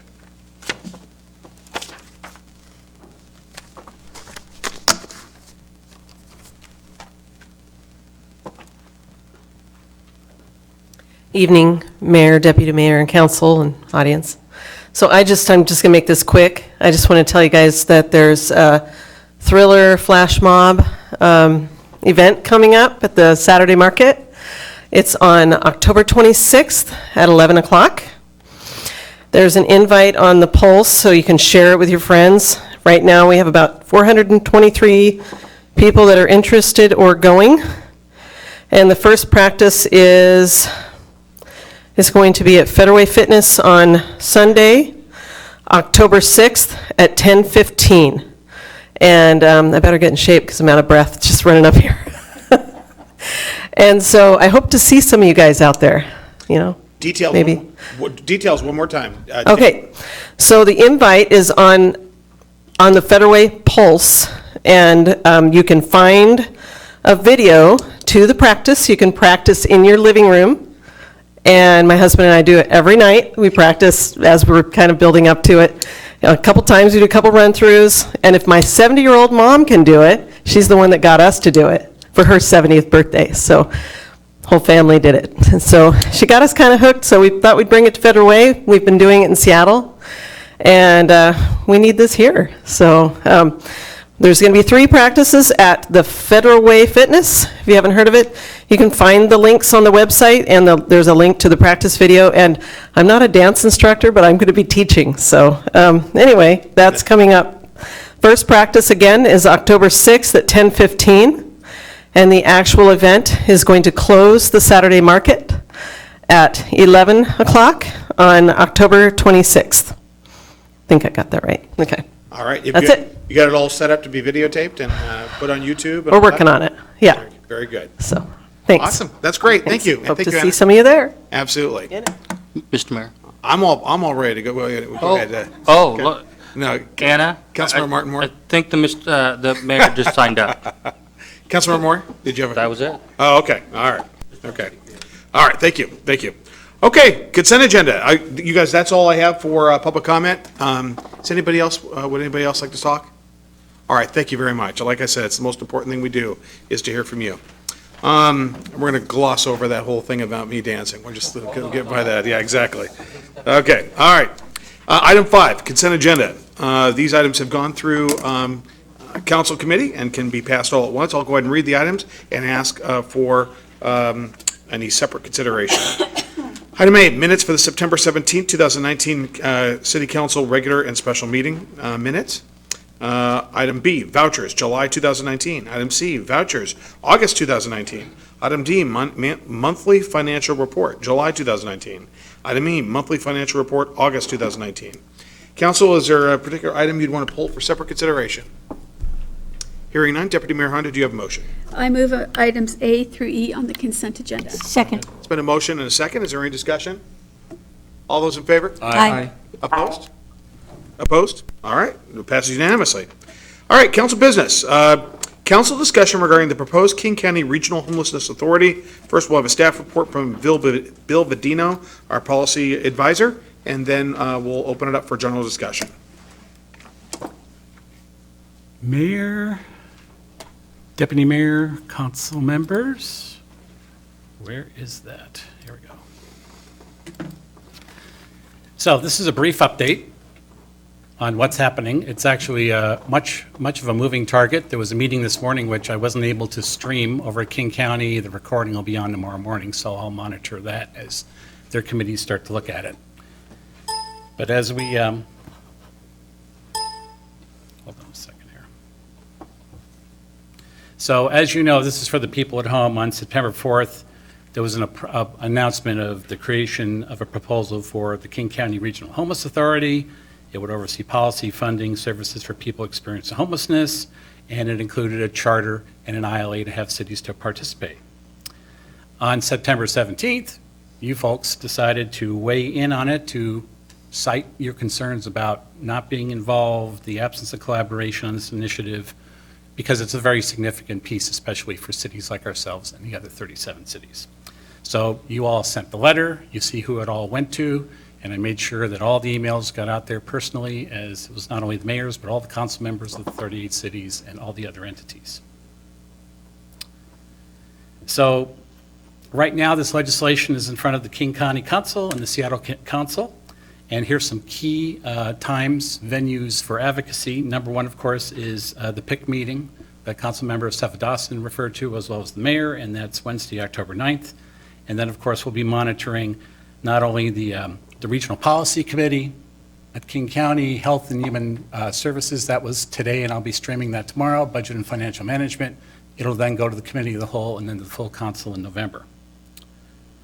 So on the 20th, the Sound Cities Association requested questions on the proposed homeless governance from the city. It was a quick turnaround. It came in on Friday afternoon, so we responded by Wednesday, the next day, and basically the mayor submitted the following concerns. First, why are we creating something brand new when we can work within what already exists? Second, why and what is proceeding directly as to the how, because we're creating a brand new all-encompassing agency. Just as important is what are the goals and outcomes that need to be accomplished? There was very little representation of our cities in this creation of a steering committee and a governance board, not only input, but we're not very well represented. And it alleges funding from Seattle and King County, but it alludes to a lot of staff and infrastructure. For instance, there's an executive director and staff, there's office space, equipment, then we're going to require human resources, contracting, technology, and then with all the staffing that's going to be required supposedly from the city of Seattle and King County, what employees are being transferred from King County and the city to this initiative?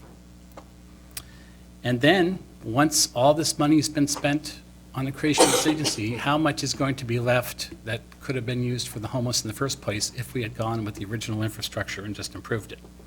So basically, our bottom line was we need to get together as 38 cities and look at using the infrastructure currently in place and try to make this work.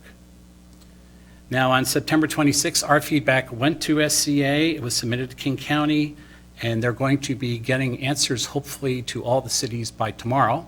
If it's a more complicated issue, it may take a few more days, but they've had a week to turn that around. And here are some trends of what's coming up from the other cities, many that echo ours.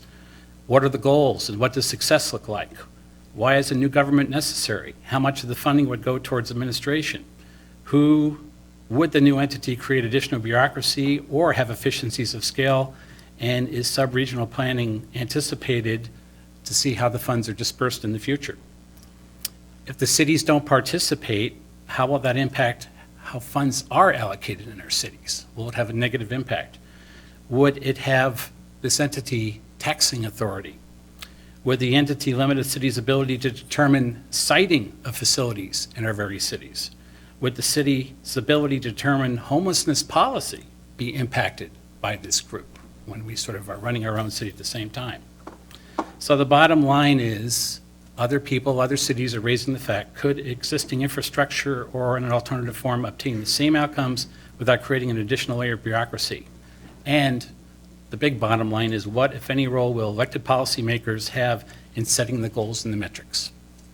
So we will be continuing to monitor this. I will keep you informed. We now have this list in writing that we can send you of what the other cities, I just did a big summary of it, so we will just keep you informed as we move forward. And so now, that's teeing it up for a discussion. Deputy Mayor Honda. Thank you. We discussed this at the Board of Health meeting, which was after our last council meeting. And the Board of Health won't be making a decision on this. It was just for information. But I asked the Seattle staff, city staff, and the King Council staff what the benefit of signing onto this program would be. And they said that there was not a benefit, but that there, and I asked if we didn't sign the agreement and join this, what would happen to cities and homelessness, and they said everything would still be the same. They only expect half of the cities in King County to sign on to this, which isn't very many, and which makes me wonder why they're even doing it in the first place. But it is moving fast. They want a decision before Election Day.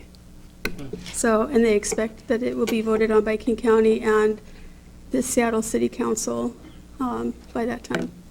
Thank you, Councilmember, Deputy Mayor, because I was wondering some of the same things that you just brought up. So, especially how many cities are going to sign on to something like this? Well, and therein lies the real problem, is that really, this is, you've got Seattle and King County, when they're talking about $130 million that they would calve off, and you know, they're saying that they would calve off the staff from both of their respective departments to create this agency. But as we had questioned, that presents all kinds of sort of startup cost and administrative cost from all of the hard costs with desks, computers, furniture, a whole nother layer of government. But I think it really does, the Sound Cities Association, its motto is 38 cities, 1 million people, one voice. The real issue with this is that this then carves out potentially half of those cities, about 19 cities, and really dilutes the ability of the Sound Cities Association to really speak with that one voice. And that's my concern over time, is that this entity will pick off one city at a time.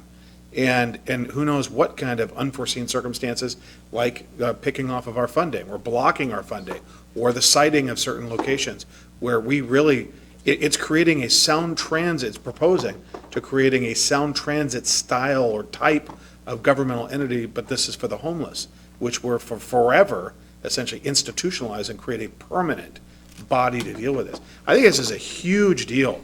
And that's, just to let everybody know, this is exactly why the council wrote a letter about the process that was employed by way of a, they didn't just announce this, they had a press conference on September 4th in which several board members, and we went through this, and it's been in the paper, and been, out, actually I was on Como TV on this as well, as about the concern that this was really rolled out as a finished product, essentially, to go to the King County Council and the Seattle City Council with SCA's role already identified, what our role would be and what the policy structure would be, without buy-in from the Board of Directors from the Sound Cities Association, of which I'm a member. I didn't even, and one of the things or the Public Issues Committee. So we got no notice of this press conference whatsoever. And neither did the chair of the Sound Cities Association or the vice chair or the board. And they had this press conference in Seattle. And so I'm going to be meeting tomorrow with the King County executive in his office to discuss this issue and the deputy to his chief deputy, Rachel Smith, about this issue and about my concerns. But, this, I think for King County and City of Seattle, this horse has really left the barn. The real thing that we've got to watch out for is the dilution of, and the fracturing of the coalition with all the sound cities, formerly known as the suburban cities, but now the sound cities. Well, it was changed to Sound Cities when I was on the board, so, because they wanted to include more cities. I think that the concern is that there could be a push to get some of the populations out, the homeless populations out of the city of Seattle into the suburbs. And that's really my concern here, is that and that's really what this is geared toward. Deputy Mayor Honda? I also asked what the cost would be to our city if we joined. Yeah. And they don't know. Right. Which puzzles me as to how they could be presenting this and moving it forward for a vote on November 5th, I believe, and not know what it's going to cost, what we would have to pay to join, or how we would benefit from it. And on one level, we can say that this is up to King County and this is up to the city of Seattle, but we're represented in King County. I mean, these are our taxpayer dollars as well. Councilmember Tran? Thank you, Mayor. Thank you, Bill. I was just wondering, after we sent that letter to all the cities in King County, have we received any response back? Well, that's when I heard from the county executive and his assistant. And I can tell you that the executive director of the Sound City Association, who was at the press conference, expressed regret for the optics, that we had 2 current board members and the executive director as well as other members. And unfortunately, the optics appeared as if SCA had already, and based on the structure, had already bought into that. And we had a board meeting with the Sound Cities Association, I believe it was the very next day. And, it's important to tell truth to people and to tell them how we're feeling. And we did hear immediately from the executive's office. And but we sent it out to I believe it was the deputy mayor's suggestion. We sent it out to every city council person of every city in King County and every mayor. And so we've heard, we have confirmation from folks. It was process-driven. It didn't go to the substance of it, our concerns with the process that had been employed. And that's why I think there's been a real focus of, one of the things I really appreciate with Deanna Dawson, with the Sound Cities Association, is saying, okay, optics are bad. Where do we go from here? We go to PIC, the Public Issues Committee. And that's why the October 9th meeting is so pivotal. But we'll make sure we keep you all involved in this. But Mr. Mayor? yes, Councilmember Moore? Yeah, I'm going to ask you an easy question here to be quite transparent. But I assume you stayed in contact with our representative, Councilmember Lydia Salvadazan, on this issue since she's our representative? Yes, yeah, of course. Okay. Yeah, I think, the PIC, Lydia, can you hear me? Yes, I can. So it's your understanding there's not going to be a vote at the PIC meeting on October 9th, is that correct? It's going to be further discussion. So the timing was going to be early November for King County and Seattle to vote, but I think it's the move now, and the earliest they'll go out is November 20th. And So it's a push. And that's the date that that's the deadline that they've given to actually decide this issue at the county level. Correct. Yeah. So So at least it's later, it's been pushed from early November, and I believe Susan may have said November 5th, and now the date is November 20th. I was going to say, any council member can attend PIC. Right. And you attend as a visitor and you sign in. So you also can get all the information from PIC too. I get it monthly and read through all of it. So if you're interested in that and you're not getting it, let me know and I'll help you set that up. And I'm considering. Actually, I've been forwarding those to council members, and we'll get the next one tomorrow. So I'll send them out. Very good. Okay. All right, council, any other questions on this issue? Okay, thank you very much. I'll let you know how the conversation goes with our executive. Yeah, I do have a curiosity question. Yeah. What is your expectation in terms of outcome for tomorrow's meeting with King County Executive? Lunch? Lunch? No, Who's paying for lunch? The people? No, it's of later King in County? it's later in the afternoon, so there will be no lunch. I don't think I get a lunch after the letter. I just think it's important that we air it out. I think, certainly we got surprised. I think they got surprised by our response, and I think they maybe would have, I think that we just need to have, I think the most important thing we can do is to ensure that there's a real dialogue. I think having us find out, the way, as many of you know, if you watched the last meeting or read the letter, we found out about this press conference announcing SCA's involvement in the product being sent to the King County Council and the Seattle City Council. Bill Vadino walked into my office with his laptop computer as the press conference was proceeding, with two board members of SCA and the executive director on stage.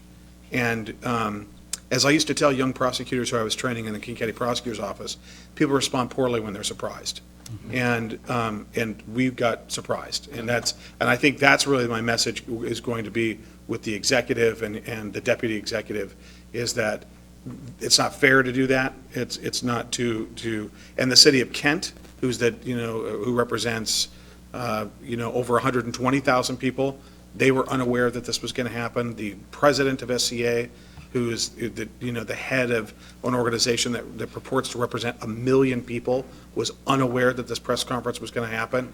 But the problem is, and this is actually process, as we heard earlier today, and what government is about process, and it's about access and transparency. And so when they trot out the leadership, 2 board members of the SCA and the executive director and multiple other mayors and the mayor of Seattle and the King County executive and all these other people, it really gives the appearance, at a press conference, it gives the appearance of buy-in and a finished product. And that is truly unfortunate on something as critical as this issue. So I think we're going to exchange perspectives. Okay. Well, just bring home the bacon, that's all I have to say. All right, okay. All right, anything else, you guys? Make sure that bacon is cooked. Let's make sure it's not my bacon. All right, thank you very much. All right, ordinances, first reading, we've got Council Bill 767. Independent Salary Commission. Oh, gosh, I just got, I checked it and I didn't even, sorry. Council confirmation of Independent Salary Commission appointments. Deputy Mayor Honda, do you have a motion? I move to confirm the mayor's appointment of Roger Flagar to position number 2 and Kenny Byrne to position number 3 of the Independent Salary Commission. I'll second. All right, there's been a motion and a second. Is there any discussion? All those in favor? Aye. Opposed? All right, congratulations, Mr. Flagger and Mr. Byrne. All right, now, first reading, Council Bill 767 relating to PAC construction interfund loan bonding. First, we've got our Finance Director, Ade Ariwoola. Ade?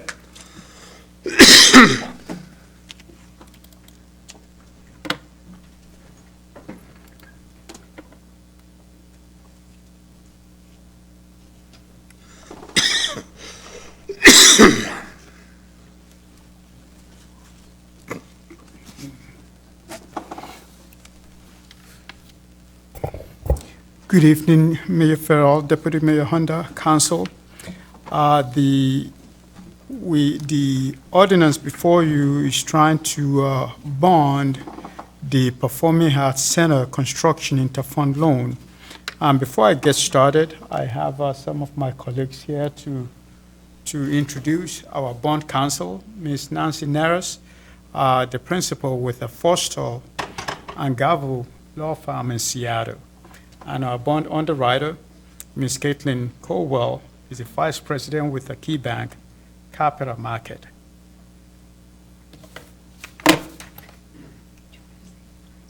And I'll give a brief information, and they can answer all the technical questions. Just a briefer background, in 2014, the council authorized $13 million in interfund loan for the construction of Performing Arts Center with a resolution number 14667. And we had the first draw of that interfund loan in 2016 with the understanding that we need to refinance it by December 2019. If we do this bond, it will be issued in November of this year. The current amount is $6.76 million.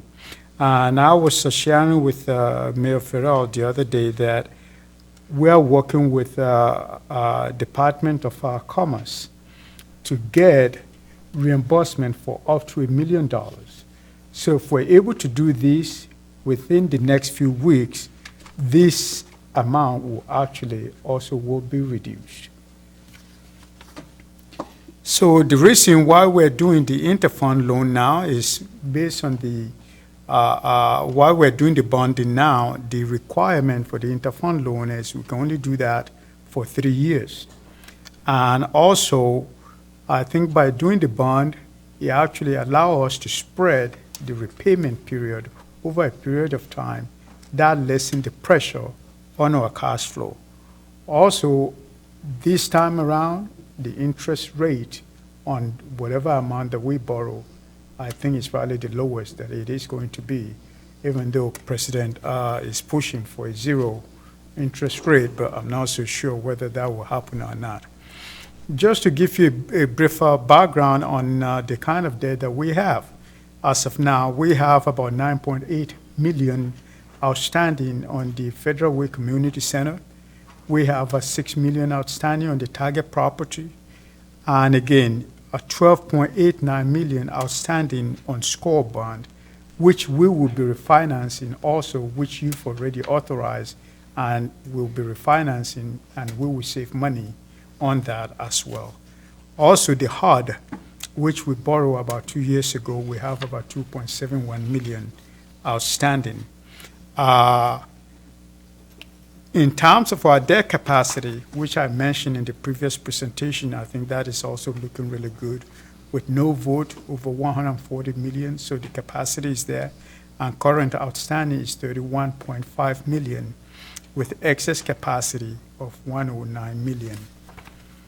The detail of the bond is that is in the ordinance for your consideration, as the bond will not exceed 7 million, and the maturity will be for about 20 years. We'll have callability in 10 years, and the purpose is to be able to fund the interfund loan.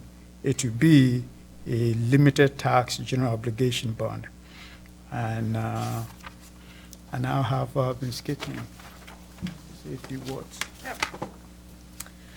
Good evening. Again, my name is Caitlin Caldwell with KeyBank Capital Markets here. And just to give you an idea of the cost here, the city's sort of effective interest rate, including all costs, would be about 2.84%, and this is for taxable issuance. And with the 20-year amortization, that results in an average annual debt service payment of about $447,000 a year.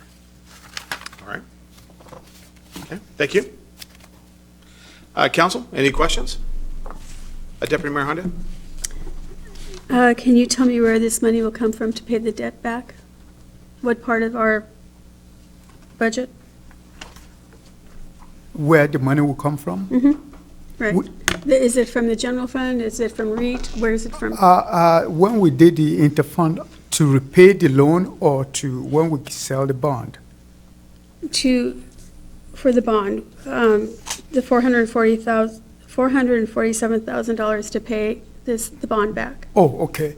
Well, as of now, we're paying it from the general fund. Okay. So when we borrow this money, yes, we will be able to pay it either from general fund, from REIT, because it's a capital. If the REIT is there, we'll be able to pay for it from REIT. We'll be able to pay for it from utility tax. Okay.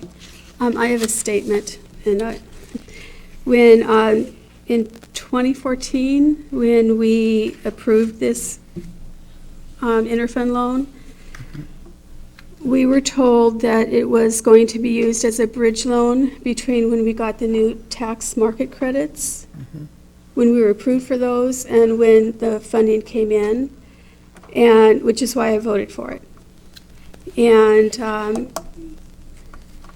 I know we had different staff at that point, and we had a different understanding of what the new tax market credits were. We didn't get the amount that we had thought we were going to get at that point, and then it became a source of funding for the construction of the PAC. I will vote for this because we do have to pay this interfund loan back, but when I initially voted for the interfund loan, several years ago, it was to be a bridge loan. I checked my memory to make sure that I had that right, and I did have that right, although it's not in the ordinance that created the loan, but it was stated during the discussion. All right. Councilmember Martin Moore? Thank you. So when it comes to the interfund loan bonding, Dave, can you give us an example of when that, and I think the answer may seem obvious, but I just want to hear you kind of share about it. When could we expect for the bonding to stop, where we don't have to do this anymore? We don't have to do the bond anymore. Yeah. How long will the bond be outstanding? If we can pay off that interfund loan now, then we don't have to. No. How long is the bond for? Oh, the bond will be for 20 years. If you want us to do for 10 years, we can do 10 years. The way this is structured is for it to be callable in 10 and for it to extend. What that means is, just like we're doing with SCORE, in 10 years, if we have the cash, we can pay it off. Okay. So when we've paid off the bond, that's when we can, that's when we don't have to have a bond anymore? No. Okay. Wait. And another example is when the PAC is paid off fully, we don't need to worry about bonding the PAC, Correct. correct? Correct. So if we had naming rights, would that minimize our bond? Yes, if in 2 years we have naming right, and that was part of the calculation. If we were to have 2 million in naming right or 5 million, that can be set aside to call this bond. Just as I was mentioning that we're working with the Department of Commerce to get that 1 million, which will reduce what we will bond. So, and if another boom comes along where we have a lot of money in reach, and the mayor and council decides, okay, we're gonna use all of that money to call the bond, yes, there will no longer be bonds anymore. So the answer to your question is 10 years. It's callable in 10 years. But the bond is 20 years. But we could pay it off if we wanted to at 10. If we have it. Right, and I think for me, I was just, and I appreciate that information, Mr. Mayor, and I think for me, it's at what time, at what point do we not have to look to bond the PAC? Right. And obviously, there's two sets of answers, either pay off the bond or pay off the PAC in full. And obviously, we're not in a position of doing that. I'm optimistic, we're still working towards that. We are. I Well, hope. we're working on the naming rights, but Yeah, and I'll put it on record that I know that we've tried to talk about this in our committee, I believe, if I'm not mistaken. I'm looking at my committee members about the PAC naming rights. But I would like to get an update as to where we're at with that. And I'm going to stop with that question because I know I'm getting off topic, but it's somewhat related to this. Okay. Thank you. I do believe there was an issue out there for naming rights when the PAC was first proposed and worked on. Unfortunately, no one came up with it because they had put a pretty high, Spectra by contract is required to be working on this. yeah. And that's why Brian is working on that. Yeah. Brian Hoffman. Councilmember Copeland? And just for the rest of the council's edification and the public, I did talk to Brian Hoffman about the naming rights at the last Parks and Recreation, Human Services, and Public Safety Committee meeting. It's always a mouthful, isn't it, Councilmember Johnson? It is. And he did say that they are committed to hiring somebody to specifically target opportunities to get somebody under contract for those naming rights. So that is something that he had been doing, and he is looking at hiring somebody to do going forward. The question I had for you, and I think this relates maybe to what Deputy Mayor Hondo was asking, currently, there is a cost in our budget associated with servicing the interfund loan. Yes. Okay. Is there a difference in that cost and the cost of this bond? When we set up the interfund loan, it was about 1%.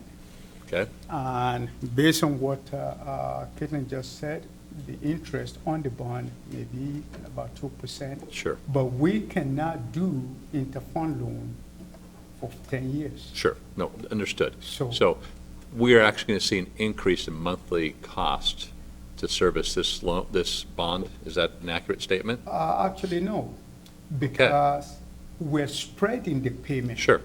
For a period of time. The amount of payment is actually much, much less. Yes, if we have the cash, we can speed it up, just like our mortgage, but actually by spreading over a longer period of time, it actually helps with our cash flow. So it's actually to help our cash flow to go forward with this. I think, I look at this, I wasn't on the council at the time this was voted for, but I do think that, quite frankly, having a vacant lot or a derelict town's Toys R Us building is far less desirable than where we are now. And I think that when you look at, going toward the future, sometimes it costs money. We've all made car payments. We've all made house payments. These are things that you have to do. So I understand that we didn't have to do the PAC, but I think it's a good choice for us. And I think, like the community center, it's something we as a city will grow into over the years. And I think it frankly can be really a non-factor because of the benefit that I think will accrue because it's a part of our city. But as far as just kind of looking at the difference between our monthly debt service now with the interfund loan and our monthly debt service with the bond, what are we looking at as a difference in the actual difference in cash flow numbers? Yes, I think probably annually will be almost about $200,000. $200,000 a year? Correct. Okay, all right. So we can divide that by 12 and get our number. Yeah, Okay. just another addition for you, I think the hotel just to support your comment, I think the hotel next to Performing Arts Center that was recently sold, they put a lot of money into that property, which of course has increased the taxable value of it. They did that because of the Performing Arts Center next door.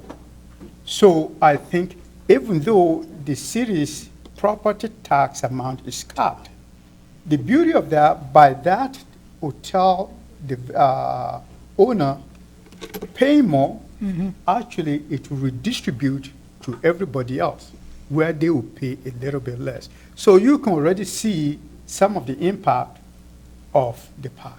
If we had left the land vacant, most likely they won't be putting that kind of money into that hotel. Right, it was an aging property. Councilor Duclos, did you have something? Oh, I was just going to say, I've watched that hotel refurbish its whole thing because of the PAC. Right. And there's other buildings going over there too in that area, so I think it's all because of the PAC. Yeah, they put, well, the ownership changed from the Best Western Executel to the La Quinta, and La Quinta purportedly put $10 million into the refurbishing and a new face on it. But also note that if you go back and look at the blue ribbon panel, it assumed, actually, not assumed, but factored in the possibility that we would not get naming rights or new market tax credits, and that we proceeded even though we knew that that was a possibility. That was stated in the blue ribbon panel. But also note that if you think about our community center, which was bonded at $20 million, here we've raised a little less than 80% of the total cost of a $33 million performing arts and event center. We've raised 80% of that money. So, I mean, I'm not aware of any other municipal building in which that has been done. So that's a big victory for this community. So, any other? Oh yeah, Councilmember Tran. Thank you, Mayor. Well, I was not here in 2014, and I just want to understand and learn how the decision was made. I'm not trying to pass any judgment or second guess the decision that the council did in 2014.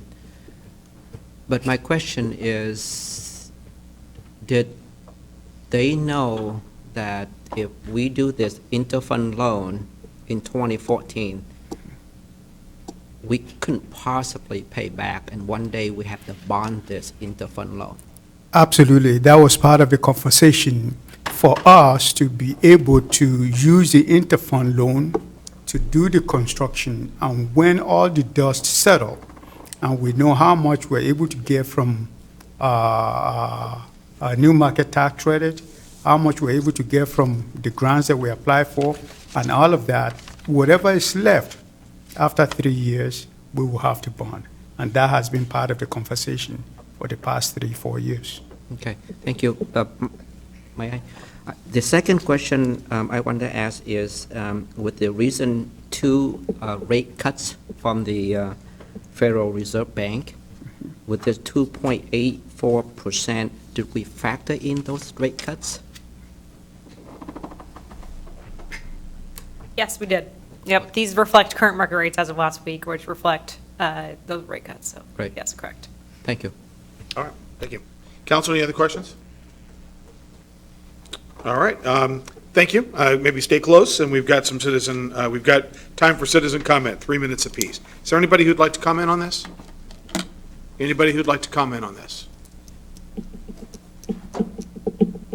Okay, hearing none. Council, any further questions? All right, would the city clerk please read the ordinance title? Council Bill 767 relating to PAC construction interfund loan bonding. Ordinance of the City of Federal Way, Washington relating to contracting indebtedness, providing for the issuance, sale, and delivery of one or more series of not to exceed $7 million aggregate principal amount of limited tax general obligation bonds to provide funds to repay the city's cost of constructing the Performing Arts and Event Center and to pay the cost of issuance of the bonds, fixing or setting parameters with respect to certain terms and covenants of the bonds, appointing the city's designated representative to approve the final final terms of the sale of the bonds, and providing for other related matters. All right. Councilmember Duclos, do you have a motion? Yes, I move to forward the proposed ordinance to the October 15th, 2019 council meeting for second reading and enactment. Second. It's been a motion, a second. Is there any discussion? All those in favor? Aye. Opposed? Matter passed unanimously. All right, now going on to, thank you very much. Thank you for your presentation. All right, now on to second readings. Item B, Council Bill 764 relating to snow and ice. City Clerk, would you please read the ordinance title? Council Bill 764 relating to snow and ice, an ordinance of the City of Federal Way, Washington relating to declaring winter snow and ice emergencies as snow alerts, removal of snow and ice from sidewalks, removal of vehicles from city primary snow routes during declared snow alerts, and prohibiting the abandonment of vehicles on city streets during the same, and adding new sections to Chapter 4.40 and 8.60 Federal Way Revised Code. All right, and Councilmember Copang, do you have a motion? I do. Do we want to have public comment prior to? Not on second reading. Okay, all right. Mike? Thank you. I move to approve the proposed ordinance. It's been a motion and a second to approve. Is there any discussion? All those in favor? Aye. Opposed? All right, matter passed unanimously. Item C, Council Bill 765, renewal of North Lake Management District Number 2. Would the city clerk please read the ordinance title? Council Bill 765, renewal of North Lake Management District Number 2, ordinance of the City of Federal Way, Washington relating to the renewal of the North Lake Management District Number 2 and setting a public hearing on the assessment roll for the district. Okay, and Councilmember Copang, do you have a motion? I do. I move to approve the proposed ordinance. Second. It's been a motion and a second. Is there any discussion? All those in favor? Aye. Opposed? All right, passes unanimously. Item D, Council Bill 766, Surface Water Management SWIM 2021 Rate Structure Change. City Clerk, please read the ordinance title. Council Bill 766, Surface Water Management SWIM 2021 Rate Structure Change. Ordinance of the City of Federal Way, Washington relating to changing the policy and rate structure for the storm and surface water utility, amending Federal Way Revised Code 1140.030 and 1140.100, 1145.010, 1145.020, 1145.030, and 1145.070. Repealing Federal Way Revised Code 1140.050, 1140.080, and 1140.090, and adding a new section to Chapter 1140 Federal Revised Code. All right, Councilmember Copang, do you have a motion? I do. I move to approve the proposed ordinance. Second. It's been a motion and a second. Is there any discussion? Deputy Mayor Honda. Thank you. I'd like to thank EJ for his email of last night, and I have a question. So I want to make sure that I understand that what we're passing in this ordinance, the projects listed, including the building of a new, the construction of a new public works building, parks building, would have to come before city council for approval before it would be done. And the hiring of the 6 full-time staff members also needs to come before the city council. Yes, that's all correct. Thank you. Okay. Is there any further discussion? All right, all those in favor? Aye. Opposed? Opposed? All right, matter passes unanimously. Council reports. Councilmember Asefa Dawson, let's start with you. Thank you, Mayor. I don't have anything to report on, but I'd like to say thank you for allowing me to participate on the phone for the last couple of meetings, and I hope to join you all at the next one. I do look forward to it, and it's an opportunity. Thank you. Thanks, Lydia. Councilmember Johnson? Thank you, Mr. Mayor. So I just had a couple things to report. I did want to, again, invite the community to our Coffee with the Council on Saturday, the 12th at 1:30, and then also to our special meeting on the Homelessness Task Force recommendations on Monday, the 28th. I think we're still determining the time on that, but we'll be updating that at the next council meeting. Finally, I did want to also invite community to the King County is doing a charter review commission here in council chambers on Thursday, October 17th. So the Charter Review Commission is essentially like an elected body that determines the local constitution for King County. And so every 10 years since 1970, they do a review of it. And so this will be the first one since 2009. And it has stuff like civilian oversight of law enforcement, how big the King County Council is, so the size of the council, whether or not the King County Sheriff should be an appointed position versus elected position, and just different things like that. So I think it's important that we have representation from the community there on the 17th to, it's a town hall style meeting, and it's going to be from 7 to 9 p.m. here in the council chamber. So just wanted to inform the community about that. And that's all I have. Great, thank you. Councilmember Tran? Okay. Councilmember Kopang? Thank you, Mayor. I've got a few things I wanted to discuss as far as the events that I went to. Went to the Korean Quarterly meeting. Always very informative from the city staff and their support, but I think the reason to really mention that is the engagement of the Korean community in Federal Way has been of note for years. They are a group that is very committed to being a part of our city, and I think that we've seen them continue to remain engaged and very interested in what's going on here, and certainly appreciate their involvement. I know our former mayor, Michael Park, has been a part of that community and has been one of their leaders, and he just definitely, I think, does a great job getting that community engaged so the city can understand their needs and interests. And they also serve great food at the end. I appreciated a little kimchi as well as some other delectable things that I don't know what they were, but they were good.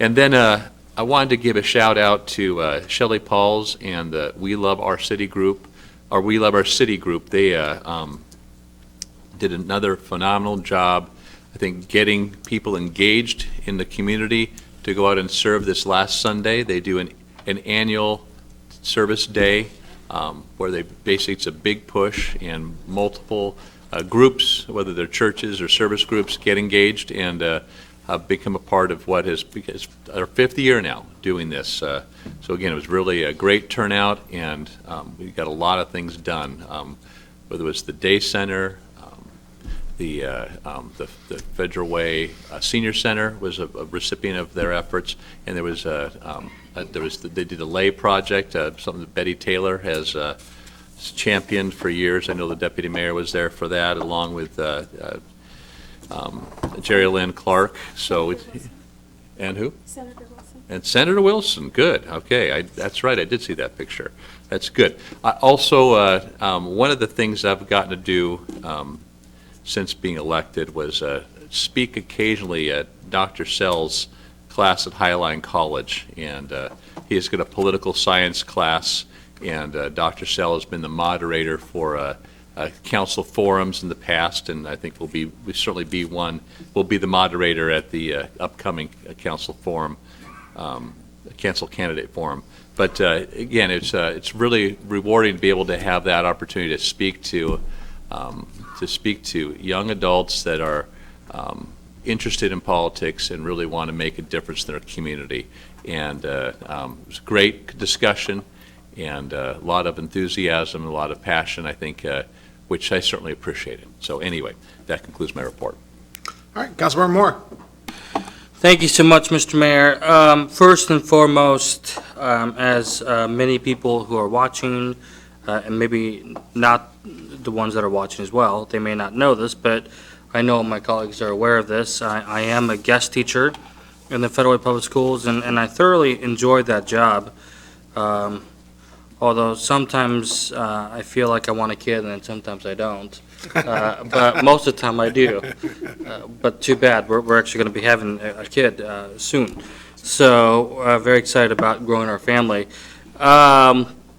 So I also wanted to do a shout out to our mayor for taking the time to talk to my third graders that I got to spend time with today at Woodmont Elementary School. You got some good questions. You got some fun questions. I don't remember if you got asked, but a lot of students want to know how much money you make. I think your mic's on. It is public information. So. I asked my father that when I was a child. He told me it was none of my business. None of, he we're in a was a different smart man. position now. We're in a government job. So. Yes, sir. But it's good, it's good that our students are thinking about that, because obviously I want them to have all the tools and the access so that they can make a lot of money, you know, just like Bill Gates does. Right. You know, so that being said, thank you again for taking the time to answer the questions of our third graders, from our scholars, I should say. Did you get the picture of Bailey? I did, and I want you to know, Mr. Mayor, that I did show that to the class, and they absolutely loved your dog. Boy, it's grown. I know. Wow. And for the record, what type of dog do you have? Golden Retriever. English, is it? Yeah. English Golden Retriever. Yeah. So, for people that are watching, that gives them a little context of what I'm talking about. Sweet. Also, I wanted to say I've attended the 2 of the 3 meetings that Brian and Sarah Bridgeford and a few other team members, and Brian, maybe if you can help me with their names. Sarah Bridgeford and... Angie Lobos and Layla Willoughby Oaks. Thank you, Brian. I appreciate that. Just wanted to do a shout out. They attended. Obviously, they were there to help answer questions. You know, while the attendance was small, it was still incredibly important. And so, taking the time to do such things when they have families, I just really appreciate it. And Brian, thank you for the time that you put into that as well. It's an important piece of work that we're doing. That's going to change lives, I think, in Federal Way. So I'm really grateful for the team of 4 that did that. So thank you.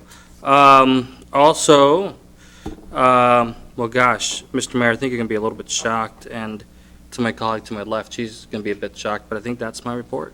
All right. Thank you. Sounds good. Thank you. Councilor Duclos. Well, I have one report, because while the meeting was going on, my colleague here was searching through the drawers that we have here, and he found a proposed budget from 2011-2012. Wow. A day I will give this to you to put in the library. And it's really full of the federal budget and all sorts of stuff that we have here, similar to what we went through this past year. So that's the end of my report. All right. Deputy Mayor Honda.